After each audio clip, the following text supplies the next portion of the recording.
Hi all. Today we will discuss on the prerequisite and what is the importance of understanding this prerequisite. Everybody would be saying that when they're installing Sitecore 9 and above, they were getting one or the other errors on their screen, and it takes a lot of time for them to resolve it so that the Sitecore installation happens properly into their machine.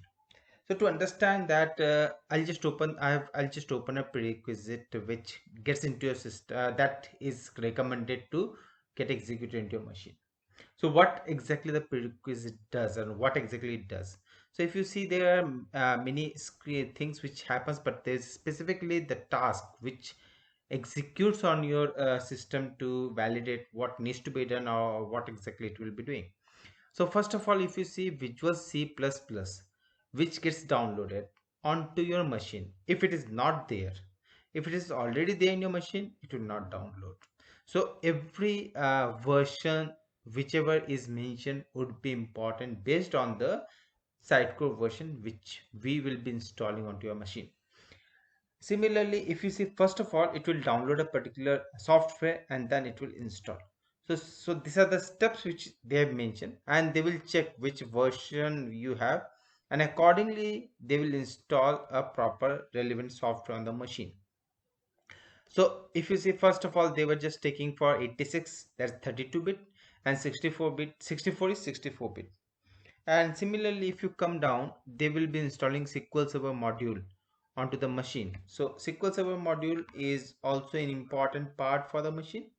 So it will install the module as this is a gallery. So if you remember, this is from where you download all the Sitecore configuration. So now similarly, it will enable Windows feature.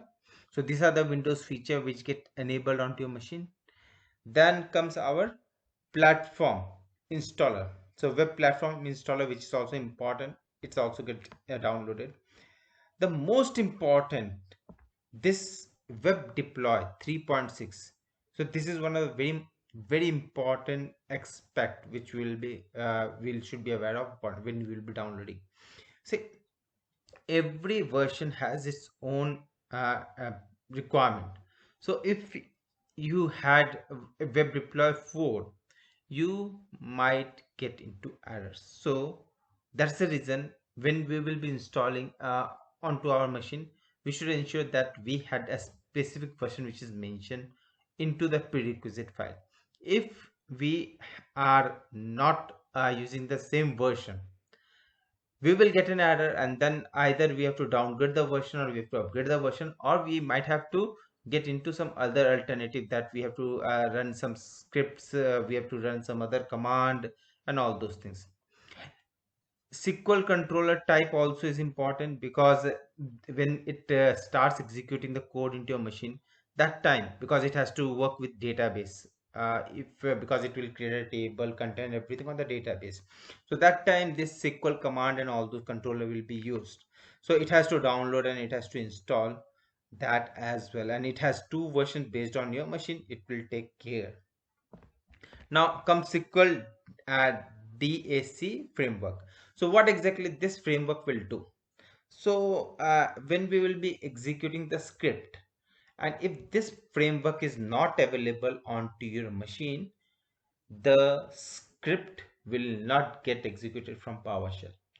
To execute the script from PowerShell, uh, uh, this particular framework has to be there into your machine, and that's the reason it will get installed. Now sometimes you would have a 64-bit, but might be internally you have configured that you need 32 bits. So if 32-bit is not there, it will again not it will throw an error and you will not be able to progress.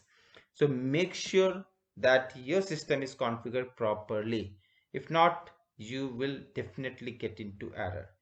And if you see, then SQL or ODBC connections and all those things will have to taken up. SQL utilities will be there.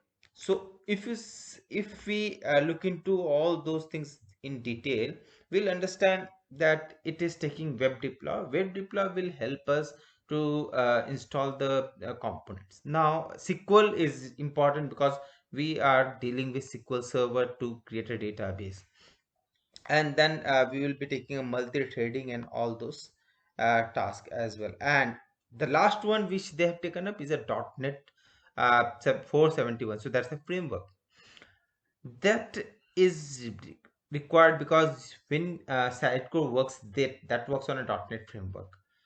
So this is a basic thing which I thought that let me help you out to understand, and based on that, our entire Sitecore installation will get impacted. So in case we had some issues while installing, may, we can go ahead and refer this document and understand that whatever versions they mention in this particular prerequisite, are we having a deviation into our machine on those components? If yes, definitely please make sure that you either might have to downgrade your version to the same version which your Sitecore is requiring.